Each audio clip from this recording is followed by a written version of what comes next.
True expenses are infrequent expenses that have a tendency to sneak up on us. We don't have to let them take us by surprise, though. We know they're coming, so we can prepare by treating them like monthly bills. Take auto registration. I have to renew every year, and I know the cost. I can plan for that. I know it will be about $200, and it's due next January 15th. I'll set a target, so I know how much to set aside each month to have the dollars ready when I need them.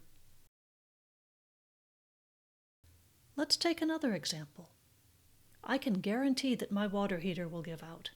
I just don't know when. I'm also not certain what the cost will be.